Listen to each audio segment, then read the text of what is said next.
हमारा रिश्ता हुआ है जी। अब इसलिए शादी की तो खुशी होती है, तो पाकिस्तान छोड़ के भारत जाने का कोई है माइंड में कोई इस तरह की चीज?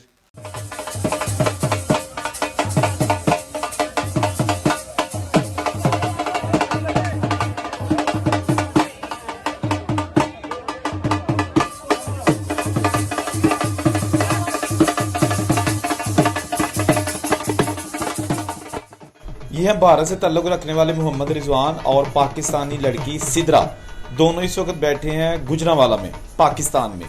मोहम्मद रिजवान भारत से, उत्तर प्रदेश से पाकिस्तान आए हैं और उन्होंने बड़ी धूमधाम से शादी की है अपनी खाला की बेटी सिद्रा से।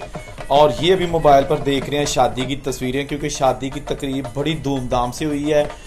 जब रिजवान वहाँ से इंडिया से पाकिस्तान आए तो यहाँ पर उनको जो बराती मिले थे वो भी इनके अपने थे, और जो लड़की की तरफ से मेहमान थे वो भी अपने थे। तो शादी हाल का जो मंजर था वो बड़ा दीदनी था। वहाँ पर हर तरफ इनकी इतनी खुशियाँ थी, क्योंकि ये जो शादी है ना, ये इनकी नानी की ख्वाहिश के मुताबिक हुई है, क्योंकि दोनों की नानी तो एक ही है ना। तो नानी ने कहा था कि अगर दोनों बहनें जो हैं, एक इंडिया में एक पाकिस्तान में, उनकी अगर औलाद की शादी हो जाती है तो कम से कम ना सिर्फ इनका प्यार भरा रिश्ता बहनों का बरकरार रहेगा, बल्कि इनकी आइंदा नस्ल भी चलती रहेगी। और ये मोहब्बतों का सफ़र, सरहदों का सफ़र जो है ना, वो दिलों का सफ़र बनकर रह जाएगा। सरहदें ख़त्म करनी चाहिए। इसलिए अब ये दोनों जोड़ा जो है ना, ये बहुत खुश है। इन्होंने खुसूसी तौर पर बातचीत करते हुए भी यही कहा कि ये हमारी नानी की ख्वाहिश थी और हम बहुत खुश हैं कि ये शादी हुई है, और हम कोशिश करेंगे कि हंसी खुशी रहेंगे। पहले नंबर पर तो हम आपको वेलकम करते हैं पाकिस्तान में। कैसा एक्सपीरियंस रहा? जी, एक्सपीरियंस बहुत अच्छा रहा है। जैसा मैंने सोचा था सेम वैसा ही, उससे भी अच्छा रहा है। लोगों ने बड़ा प्यार दिया है। हाँ जी। तो आप कैसे कहेंगे कि किस तरह ये शादी के हवाले से बात हुई? आपकी जो सास हैं वो आपकी खाला भी हैं, तो किसकी ख्वाहिश थी और कितने दिन लग गए आपको भारत से पाकिस्तान आने में? जी, मैं ये ख्वाहिश हमारी नानी की थी क्योंकि हमारी खाला और हमारी अम्मी सिर्फ दो ही बहनें हैं, तो उनकी ये थी कि भाई दोनों बहनों में रिश्तेदारी हो जाए तो इनका प्यार आना जाना इनका लगा रहे। क्योंकि आपको पता है कि तो गवर्नमेंट। इससे पहले भी आप आ चुके हैं?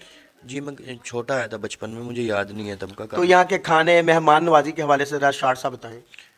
खाने, मेहमान नवाजी यहाँ के सब बहुत ही अच्छा है। लोगों ने बड़ा प्यार दिया है जी। और मार्केट में भी अगर मैं जाता हूँ सब बड़े प्यार से बहुत मेहमान नवाजी करते हैं। पैसे तो नहीं लेते? पैसे तो मैं दे के आता हूँ, लेकिन वो फिर भी मना करते हैं कि नहीं भाई आप हमारे मेहमान हो। तो कब तक की रवानगी? अब आपकी शादी तो होगी बड़ी धूमधाम के साथ, पहलवानी अंदाज में जो है वो यहाँ पर इस्तकबाल हुआ, बंगड़े डाले गए हैं, लुड्डी डाली गई है, तो वापसी कब तक है? वापसी बस ये इनके वीज़ा के ऊपर डिपेंड है। अभी देखो वीज़ा की प्रोसेसिंग चल रहा है, वीज़ा मिलेगा तो फिर हम चले जाएंगे। अच्छा, मेरे साथ मोहम्मद रुज़ान की मिसेज सिद्रा भी है। अच्छा भाभी, आप ये बताएं कि कज़न के साथ आपकी शादी है जो कि भारत से आए हैं, क्या इस हवाले से कहेंगे? आपकी वालदा की शादी 1997 में पहली हुई और उसके बाद अब आपकी शादी भारत में हो रही है, क्या कहेंगे? मेरी नानों की जो है वो ख्वाहिश में हमारा रिश्ता हुआ था, तो मामा पापा ने भी हाँ बोल दिया था, क्योंकि नानों भी काफ़ी एजिड हुई हुई हैं। तो मामा को भी यही था कि चलो अगर रिश्ता होता है तो हम दोनों बहनों का आना जाना लगा रहेगा, क्योंकि इतनी दूर है और जी आना जाना काफ़ी टाइम से नहीं हुआ था। तो इस बिहाफ के ऊपर जो है वो फिर